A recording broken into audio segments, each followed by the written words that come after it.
네, 안녕하세요. 오늘은 17강 신생벤처를 위한 사업계획서 시간입니다. 이 사업계획서라 하는 건 사업을 준비할 때 미리 작성해서 가이드처럼 활용하는 어떻게 보면 문서라고 볼 수 있고요. 사업에 대한 전반적인 내용과 그리고 계획들을 적어놓은 어떤 하나의 가이드라인이라고 보시면 되겠습니다.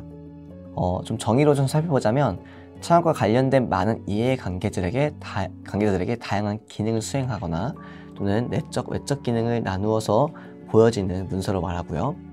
그 수행하는 내적 기능은 창업자가 자신 또는 기업 내부의 관리 목적에서 어떤 것들을 하는지, 그리고 외적 기능으로서는 창업의 자본을 제공하는 외부 투자자들한테 우리가 어떤 것들을 하니까 어떤 투자를 해달라 라고 보여주는 하나의 정보를 담은 기능을 하기도 하는 문서라고 볼 수 있습니다.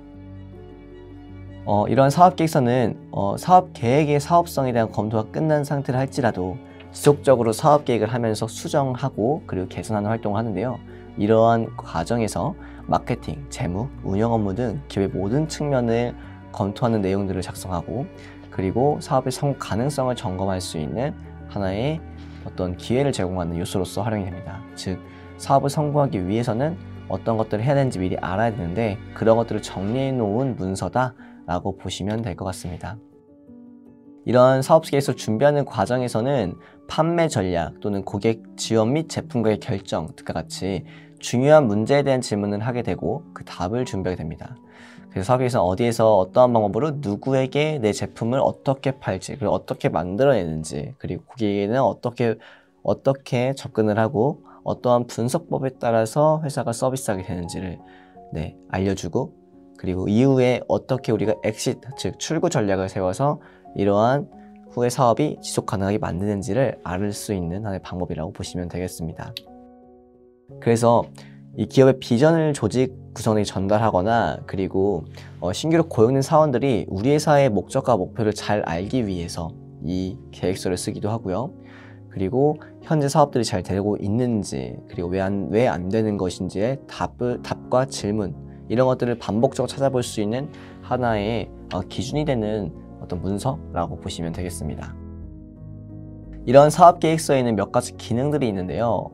크게 외적 기능으로는 사업계획서가 기업의 외부 관계자로 하여금 계획사업에 관련된 의사결정에 참고할 수 있는 기능을 수행하게 됩니다. 그 첫 번째로 창업의 인허가 업무를 담당하는 기관에게 사업의 목적, 계획, 사업의 경제사회적 기여도, 사업의 주체, 인정 구성, 사업장의 위치와 환경 문제 등에 관한 기업의 각종 정보를 제공하고요. 두 번째로는 원자재 공급업자, 판매업자 및 납품업체, 예비 종업원 등에게 사업 내용을 소개해 줌으로써 거래 관계를 맺도록 하는 데 기여하게 됩니다. 그리고 세 번째로는 창업 자금을 지원해주는 기관, 투자하는 회사, 은행에게 자금 지원을 위한 판단 근거로 제공하게 됩니다. 그 첫 번째로 우리가 사업계획서를 잘 쓰는 건 중요하지만 잘 피해야 되죠. 나쁜 사업계획서도 우리가 알고 있으면 우리가 작성하는 데 매우 도움이 되겠죠. 그 첫 번째로는 전문적이고 어려운 설명이 담겨져 있는 사업계획서는 그렇게 좋은 사업계획서가 아닙니다. 흔히 내가 뭔가 지식이 많으니까 어려운 단어를 쓰면은 뭔가 멋있어 보이겠지? 라고 한다면 사업계획서에 갖고 있는 원래 그 본분을 잃어버린 거라서 매우 안 좋겠죠. 그래서 전문 용어를 피하고 최대한 간결하고 명확하게 설명하는 것이 좋습니다. 그래서 기본적으로 글을 장문으로 막 쓰는 게 아니라, 논문이 아니기 때문에요. 장문 쓰는 게 아니라 내가 한 10가지의 문장을 어떻게 두 줄로 줄이느냐, 이게 매우 중요한 문서라고 보시면 될 것 같고요. 그리고 어떻게든 간에 이렇게 전문적으로 쓴 내용들이 사람들이 이해를 못하게 되면은 사업계획서에 갖고 있는 기본적인 성질을 잃어버리는 거기 때문에 이런 점들을 좀 간과하지 않아서 매력도를 높여줘야 할 이유가 생기겠죠. 그 또한 내가 그 전문가가 아니더라도 이 사업계획서 봤을 때 와, 이거 뭔가 흥미로운데? 라고 하는 생각이 들어야 되는데, 우리가 그렇지 않는 문서를 만든 경우가 엄청나게 많아요. 특히나 사업계획서를 작성하시는 분들 대부분이 전문적인 지식을 갖고 계신 분들이기 때문에 본인만 아는 단어로 쓰는 경우가 많습니다. 그래서 그런 것들을 최대한 피하셔야 되고요. 또 필요시에는 그림, 주석, 별점, 표, 그래프 이런 것들을 많이 넣어서 보시는 분들로 하여금 계속 이제 이해를 쉽게 하게끔 제공할 필요성이 있습니다. 그래서 꼭 작성하실 때에는 어렵고 전문적이보다는 쉽고 편한 글을 써주시면 감사하겠습니다. 그 다음에 두 번째로는 현실적인 목표가 없는 사업 계획서를 피해야 됩니다. 사업 계획서는 말 그대로 사업입니다. 즉 우리가 꿈에 대한 문서를 쓰는 게 아니라, 즉 이상향적인 게 쓰는 게 아니라 지금 내가 바로 가능한 거, 달성할 수 있는 목표, 이런 것들을 적는 곳입니다. 그래서 뭔가 허황나가기보다는 현실적이고 명확한 설명하는 게 중요한데, 그렇기 때문에 우리가 분석 기법을 통해서 분석을 많이 하고 그걸 통한 데이터로 증명을 하고 하는 내용들이 사업계획서에 많이 담기는 이유 중에 하나입니다. 그래서 예를 들면 수익화하는 단계에 대해서 설명할 때에는 단순히 수익을 지속적으로 늘려야겠다라고 하기보다는 이번도 말까지 A라는 제품을 몇 개 팔아서 1억 원의 수익을 내겠다라는 식으로 정확하고 구체적인 표현을 해주신 것이 제일 중요하고요. 또한 특정 기간을 설정을 해서 내 달성 목표가 무한하게 언젠가 할 게 아니라 바로 곧 할 거다라는 것을 암시해 주는 게 중요합니다. 세 번째로는 입증된 경험과 역량이 없는 사업 계획서를 피해야 됩니다. 비즈니스에 있어서 구성원들의 역할도 중요하긴 하지만 각각의 구성원들이 어떤 경험을 통해서 이 사업을 수행할 수 있는지에 대한 증명이 필요해요. 그래서 역량에 따라서 비즈니스가 어떻게 진행될지 결정도 하고, 그리고 구성원들이 어떤 활동을 했는지, 그리고 할 것인지, 그래서 이게 어떤 기술이 만들어졌고 이 기술을 어떻게 활용할지를 사업 계획서에 인상기에 남기는 것들이 중요하겠죠. 그래야 투자자나 이런 창업을 투자하는 곳이나 또는 지원해주는 곳에서 내가 이 팀한테 어떤 걸 줬을 때 내가 뭘 얻겠구나 하는 것들이 보이는데, 그런 게 아니라 입증되지 않은 그냥 한마디로 거짓된 경험과 역량을 작성하시게 되면 분명히 나중에 큰 문제가 생깁니다. 그리고 애초에 뽑히지도 않겠지만요. 그렇기 때문에 꼭 우리가 입증된 경험을 중심으로 해서 사업 아이템도 짜시고 사업 계획도 작성하셔야 됩니다. 라는 것을 꼭 명심해 주셨으면 좋겠습니다. 네 번째로는 명확한 비전이 필요합니다. 단순한 수익을 넘어서서 이 회사가 어떤 비전을 갖고 있는지가 중요해요. 예를 들자면 저희 회사에서는 상상을 현실화하는 기준으로 우리가 뭔가 꿈이 있는 친구들에게 꿈을 만들어주는 회사가 돼야 된다라는 비전이 있어요. 이런 것처럼 단순히 얼마큼 벌겠다는 목표도 중요하지만 기업이다 보니까 그만큼 이걸 같이 지탱해 줄 수 있는 비전도 매우 중요합니다. 그래야 이 회사가 어느 방향으로 나아가고 싶어 하는구나 라는 것을 알 수가 있겠죠. 그래서 현재의 성과의 실적으로 앞으로 그리고 미래를 모두 보기 힘들기 때문에 이러한 비전들로 하여금 사람들에게 이 회사는 이런 데까지 성장할 수 있겠다 싶어하는 방향성을 제시해줘야 됩니다. 그래서 이러한 것들을 명확하게 하기 위해서는 제공하고자 하는 상품 또는 서비스에서 명확하게 인지하고 있어야 되고, 타깃하고자 고객이 누구인지도 명확하게 기술하는 것이 매우 중요하겠죠. 사업계획서에는 이러한 명확한 비전들을 제시해 주시면 매우 좋습니다. 다음으로는 경쟁사와 차별화가 없는, 한마디로 경쟁사와의 차별성이 떨어진다 하는 것들을 피해야 됩니다. 즉 여기서 차별화라고 하는 건 완전 다른 게 아니라 경쟁사에게 내가 조금이나마 더 우대 받을 수 있는 요점이 뭐가 있느냐라는 거예요. 즉 경쟁자도 잘 파악해야지만 경쟁자에게 내가 하나 0.1포인트가 뭐가 더 내가 앞서 있느냐라는 걸 찾는 건데, 자 그렇지 않다면 소비자가 이 비즈니스를 한마디로 거래할 이유가 없어지겠죠, 거래처가. 그래서 명확하게 차별점을 강점화해서 언급하는 것이 매우 필요합니다. 다음으로 하나의 틈새 시장을 공략해 보는 게 매우 중요해요. 자, 모든 분야에 대해서 공략하기보다는 하나의 틈새 시장을 집중하는 게 중요하죠. 예를 들면은 내가 물을 이제 판매할 건데 물을 대중에게 전부에게 판매할 거야 이래버리면 너무 많이 사업계획서가 커질 것 같고요. 그것보다는 내 물을 이러한 걸 좋아하는 사람들한테 판매할 거야 라는 틈새를 찾는 게 매우 중요하다는 겁니다. 대부분 회사의 경우에는 초기 단계에 시간과 비용이 부족하기 때문에 틈새 시장을 공략한 모습이 현실적으로 긍정적으로 비춰지게 됩니다. 그리고 또 나아가서 포지셔닝을 강력히 하기 위해서 경쟁사들이 무엇을 제공하고 무엇을 제공하지 않는지를 조사하고, 그리고 이에 대해서 기술하는 것도 매우 중요합니다. 조기의 비즈니스 경우에는 현실적인 신뢰감을 주는 것이 중요하기 때문에 최대한 틈새 시장을 작은 그룹으로 나누고 천천히 작은 그룹들을 공략해 나가는 계획을 보여주는 것이 좋습니다. 그래서 그 다음 재무제표에 대한 이해가 결여되어 있으면 안 됩니다. 비즈니스 즉 사업계획은 돈과 시간의 싸움이죠. 그렇기 때문에 재정에 대한 계획, 즉 투자계획, 자금 조달계획, 마케팅 전략에 대한 사업계획 등등등 여러 가지 것들을 잘 정리해서 우리가 어느 수익성이 어떻게 나고 어떻게 벌 거고 이런 내용들이 잘 정리되어 있어야 투자하는 분이나 내부적으로 운영할 때에도 매우 도움이 됩니다. 마지막으로 약속이나 헌신이 결연되어 있으면 안 됩니다.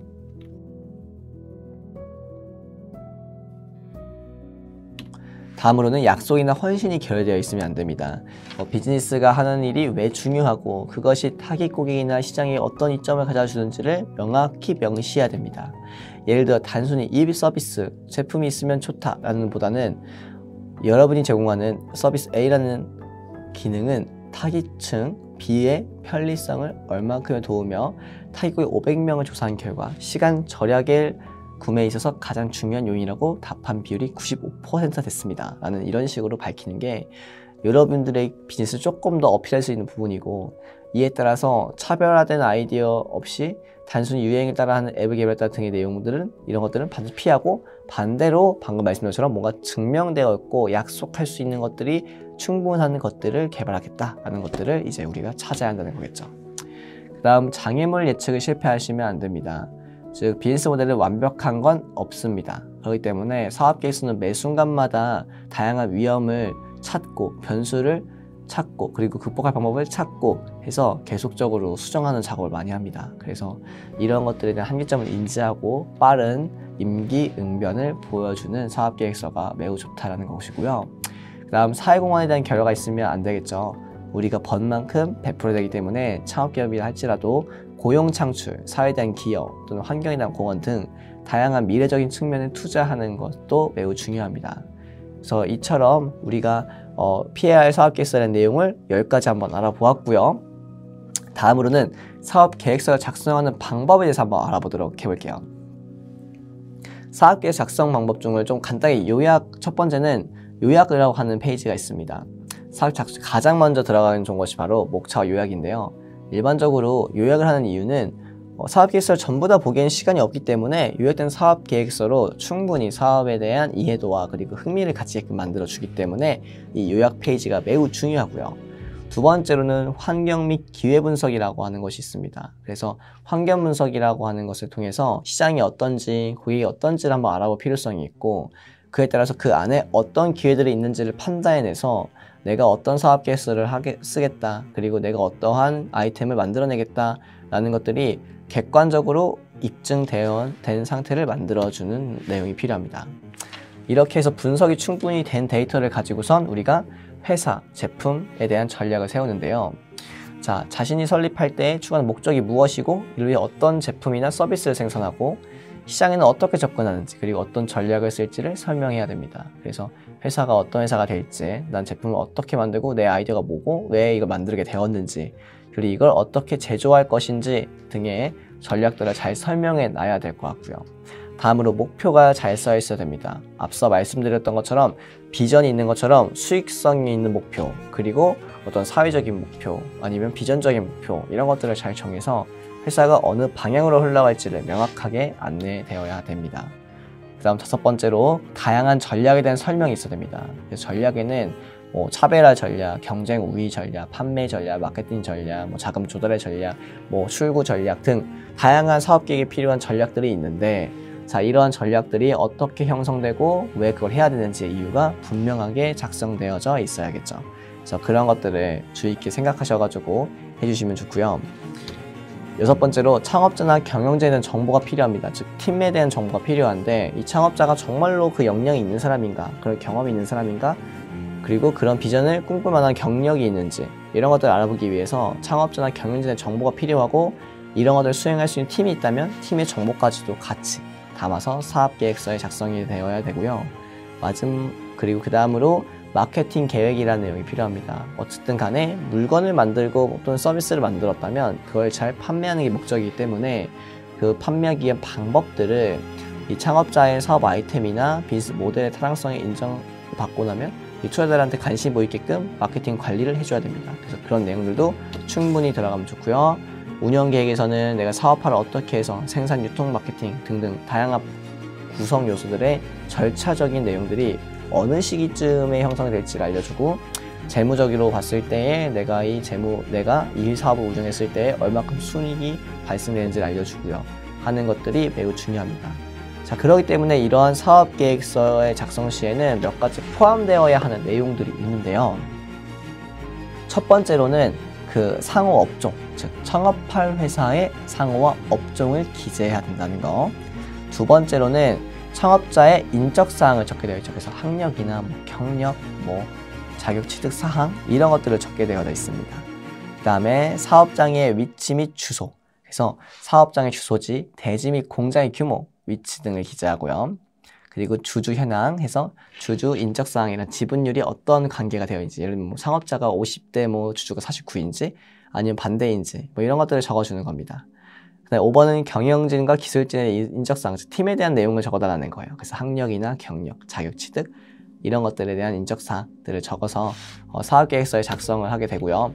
그 다음에 각각의 개요에 따라서 한번 알아보도록 할 텐데요. 먼저 사업의 내용과 목적에서는 어떤 사람 사업인지 제3자가 충분히 이해할 수 있도록 설명하고 회사 설립의 목적과 향후 사업 추진 방향 등을 기재하게 됩니다.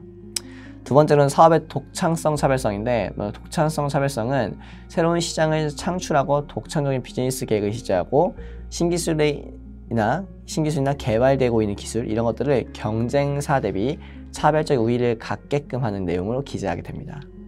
세 번째로 이 사업에 대한 기대 효과, 여러 가지 있겠죠. 그 효과들을 적게 되는데요. 첫 번째 고용 효과에서는 5년간 걸쳐져 있는 연간 평균 고용 인원들을 기재하되 상시 종업만을 계산해서 이제 일용직 예산에 적게 되고요. 소득 증대 효과는 종업원이 받을 연간 총 지불금 임금액을 기재하게 되고, 그 자원 활용은 국내의 자원 혹은 사업장 주위의 자연자원을 이용함으로써 발생할 직간접적인 효과가 무엇인지, 그 다음에 수출 증대 효과에서는 5년간 걸쳐서 연간 예상 수출액은 얼마인지, 부대사업 촉진 효과에서는 해당 사업이 추진됨으로써 생길 수 있는 부대 사업을 열거하고 그 가능성을 설득력 있게 기재하고 있는지, 그 다음에 수입 대체 효과에서는 수입 대체 상품일 경우 그 효과에 대해 타당성 있게 기재하고 있는지, 마지막으로는 물질, 정신적 효과를 간략하게 기재하게 됩니다. 그 다음에 주 상품을 소개하는 구간에서는 상품에 대한 명, 그리고 규격, 주요 수요처 이런 것들을 기재하게 되고요. 기타 생산품에서는 그 품명, 규격, 주요 수요처 등을 기재하고, 설명할 때에는 용도, 특성, 제조의 공정, 경쟁 우위하는 점 이런 것들을 자세하게 설명해 주시면 좋고요. 성능으로는 뭔가 시험 성적이 있다면 시험 성적이 있는 거 등 여러 가지 인증된 내용들, 또는 내가 뭔가 실험해 보니까 이렇더라는 내용들을 적어주시면 되고요. 그 다음에 지적재산권은 만약에 획득한 특허나 실용신한 디자인 상표권 등이 있는데 혹시나 출원한 게 있다 그럼 출원한 것들도 써주셔도 상관은 없습니다. 그 다음에 제품의 시장 현황을 알아보기 위한 구간에서는 동종 업계의 전반적인 현황, 즉 제품 시장 현황, 경쟁업체 현황, 해외 경쟁업체 현황, 수출 동향 이런 것들을 동종 업계 현황에 예상된 전망을 한번 요약해서 기재해 주시면 되고요. 총 예상 시장 규모는 5년간 예상되는 전체 시장의 매출 규모를 기재하고, 시장 점유율은 마찬가지로 5년 동안 자제품의 시장 점유율을 일정 기재해주고, 시장 진입하는 방법으로는 목표한 시장의 점유율 달성하기 위해서 내가 어떤 방법, 즉 마케팅 계획을 어떻게 세울 건지, 판매 전략 어떻게 세울, 홍보 전략 어떻게 세울 건지, 이런 것들을 기재해 주시면 되겠습니다. 그리고 자금을 조달하거나 그리고 뭔가 물품을 조달하고 또 생산하는 계획에서는 먼저 생산 공정에서는 제품의 생산 과정을 공정별 도표로 표시하고요. 그리고 자체 생산 계획에서는 계획된 생산 설비, 종업원 수, 예상 판매량을 기준으로 5년간 생산 계획을 기재하게 됩니다. 그 다음에 외부의 생산 계획에서는 자체 생산이 어려운 부품이나 아이템에 대해서 5년간 외부 생산 계획을 기재하게 되고, 판매 계획에서는 먼저 판매 계획에서 판매 계획은 도소매, 납품, 수출 등 판매 방법별로 장점과 단점을 기재해서 알아볼 수 있게 하고요. 가격 책정은 원가나 적정 이윤, 경상품의 준거 가격 등을 적정히 확인하셔가지고 책정해 주시고, 애프터 서비스인 AS 계획 같은 경우에도 어떻게 인력을 어떻게 쓰고, 그 조직망은 어떻고, 부품 공개는 어떻고 이런 것들, 그 다음에 내수 판매 계획으로는 내수의 판매 계획이 어떤지, 수출 계획은 수출 계획이 어떤지를 적어주시면 되겠습니다. 다음으로 설비 투자 계획으로는 생산 설비 및 기계 설비 내역을 해서 설치하고 있는 기계, 명칭, 규격, 용도, 단가 등 자세한 정보를 적어주시면 되고요.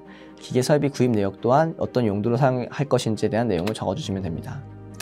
그리고 인력 수급 계획 및 조직표에서는 업무 수행 제도와 조직 편성표, 그리고 부서별 직책별 소요 인원, 고용 계획 등이 있는데, 먼저 업무 수행 제도와 조직 편성표에서는 업무 수행 과정을 도표로 표시하고 업무 수행에 필요한 조직 편성표를 작성하게 됩니다.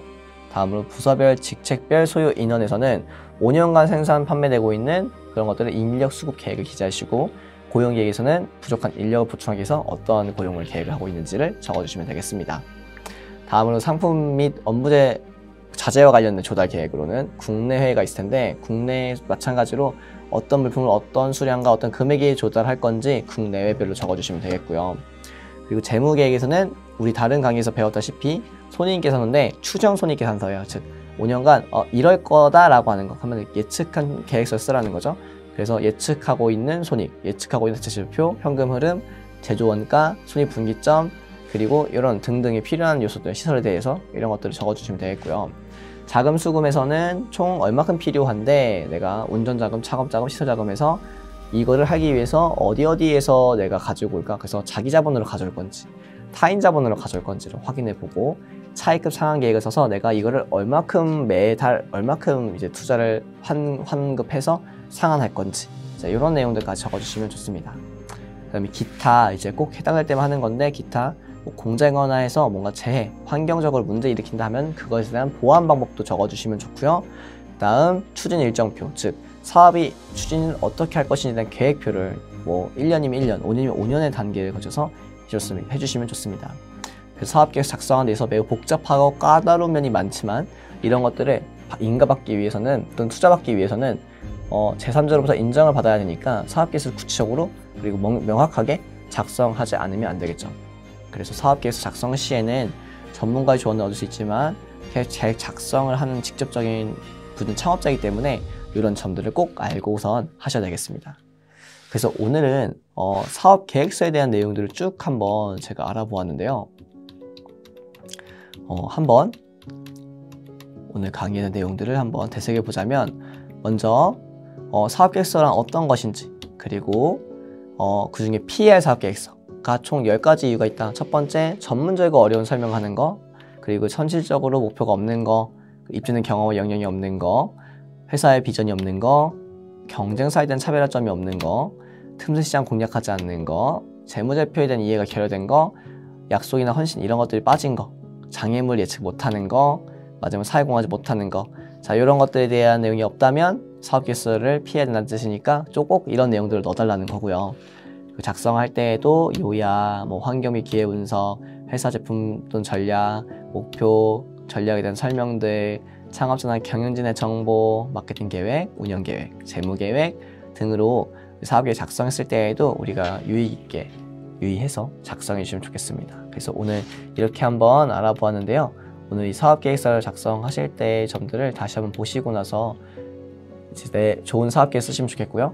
이 사업계획 잘 써야 앞서서 말했던 많은 것들이 이루어지는 거니까 꼭 명심해서 집중을 해가지고 수업을 들으시면 감사하겠습니다. 네, 스타트업이야를 세무 정보를 다시 한번 알아보도록 해볼게요. 앞서 얘기해드린 다양한 세무 어떤 방법들이 있죠. 그 방법들을 한 번 더 정리하자면, 먼저 부가가치세 같은 경우에는 분기별로 이제 신고를 하게 됩니다. 단 법인과 일반 과세자가 조금 차이가 있어요. 법인 같은 경우에는 4분기 모두 다 신고를 하지만 우리 일반 과세자의 경우에는 2가지 분기, 즉 상반기, 하반기에만 신고를 하게 됩니다. 이 점 꼭 확인하셔가지고 신고해 주시면 너무 좋을 것 같고요. 원천 징수세 같은 경우에는 이제 인건비 관련된 신고 관련된 거예요. 이 같은 경우에는 매월 신고하는데 간혹 가다가 반기 신고도 하실 수 있습니다. 다음으로 지급명세서 같은 경우에는 근로소득이나 기타 소득, 일용직에 관련된 소득, 그리고 사업소득 이런 것들을 냈던 이제 인건비에 관련돼서 각각의 개별 정보를 적는 이제 명세서라고 보시면 좋을 것 같아요. 이는 분기별로 적는 경우도 있고 1년 단위도 있는데 요즘엔 반기 단위로 주로 하는 것으로 알고 있으니까요. 꼭 하시기 전에 세무서나 세무사에게 꼭 상담하셔가지고 확인해 보시면 좋고요. 법인세는 3월과 8월에 신고를 하는 것으로 되어져 있는데 일반적으로는 12월이 결산이기 때문에 주로 3월에 많이 신고하시고요. 기타 이외의 상황에 대해서는 8월 신고를 하시게 됩니다. 마지막으로 법인 결산 작업이라고 하는 건 보통 12월에 하는데요. 이 이유는 3월에 법인세 신고라는 게 있기 때문이겠죠. 그래서 12월 말일까지 회계기간인 경우에는 그렇다라고 보시면 좋을 것 같아요. 그 다음에 세무와 관련된 정보에서 추가적으로 알려드리자면 4대 보험이라는 것이 있습니다. 이것도 마찬가지로 우리가 꼭 신고를 하고 넘어가야 될 것들이에요. 먼저 입사 시에는 취득신고, 퇴사 시에는 상실신고라고 하는데 우리가 온라인에 4대 보험 정보 연계 센터라고 치면 관련된 것들을 신고하고 상실시키는 것들을 해볼 수가 있고요. 직원이 없이 대표 이사만으로 있는 경우에도 건강보험과 연금보험 신고를 하게 됩니다. 만약 직원이 없이 등록이 안 돼 있다고 한다면 아마 지역보험으로 되어 있을 거고, 되어 있다면 회사의 건강과 연금보험으로 되어져 있을 것 같아요. 다음으로 대표이사가 보수를 받지 않는 경우에는 무보수 확인서를 공단에 제출하면 되고요. 보수 신고가 안 되면 4대 보험료까지는 발생하지 않습니다. 그 다음에 원천징수세라는 게 있어요. 원천징수세는 매월 신고해야 하는 원천징수세 같은 경우에는 직원이나 프리랜서에게 지급한 인건비에 대한 세금 신고이고요. 해당 월에 지출한 급여나 프리랜서 인건비는 2월 10일까지, 즉 다음 달 10일까지 신고 및 납부를 하게 되어져 있습니다. 만약 이를 지키지 않으면 가산세가 발생되니까 주의해 주시고요. 해당 월에 지급한 내용, 그리고 이런 것들은 세무서에 미리 연락하시거나 또는 직접 하시는 경우에는 홈택스에다가 잘 기입해 주시면 되겠습니다. 이 밖에 각각의 인건비는 세율이 3.3%와 8.8%로 달라질 수 있는데요. 이는 사업소득과 기타 소득 순으로 나누어지는 것과 같습니다. 여기서 0.3과 0.8%에 관련된 것들은 지방세에 관련된 게 추가된 거니까요. 국세와 지방세가 어떻게 나누어져 있는지를 꼭 확인하시면 좋을 것 같아요. 이에 따라서 법인 같은 경우에는 각각의 비용을 처리할 때 각각 적격 증빙이라고 하는 서류가 필요한데요. 일반적으로 거래하실 경우에 세금 계산서, 현금 영수증 등을 발급하시기 때문에 큰 문제가 없지만 간혹 가다가 내부에서 활동되는 비용들, 예를 들면 접대비 이런 것들이 있을 거예요. 그런 것들은 꼭 법인 카드를 결제해서 카드 영수증이 꼭 확인될 수 있도록 하시면 좋을 것 같습니다. 다음으로 법인 결산 작업 때는 12월 말일까지의 기록을 이제 우리가 세무 프로그램에다가 등록을 하는 과정을 말하는데요. 이때 앞서 배웠던 재무상태표, 손익계산서, 현금흐름표, 자본변동표, 주석 등으로 정리해서 구성되게 되고요. 이 밖으로 주의할 사항으로는 접대비나 기부금 지출 같은 경우는 비용 인정액이 정해져 있으니까 꼭 확인하시고요. 그리고 직원이 없는 경우 복리후순비도 인정받지 못하니까 이 점 꼭 주의해 주시고요. 법인의 리스 차량이나 보험이 있을 경우에도 마찬가지로 법인 차량으로 영업적으로 활용된 경우, 이런 경우에만 인정할 수 있고 나머지는 잘 한도가 정해졌으니까 참고해 주시면 너무 좋을 것 같고요. 주식 증여 같은 경우에도 양도세 같은 거 꼭 내야 됩니다. 이런 것들도 꼭 확인하셔가지고 세무 과정에서 문제 없으시면 너무 좋을 것 같습니다. 그럼 다음 강의 때 뵙겠습니다. 감사합니다.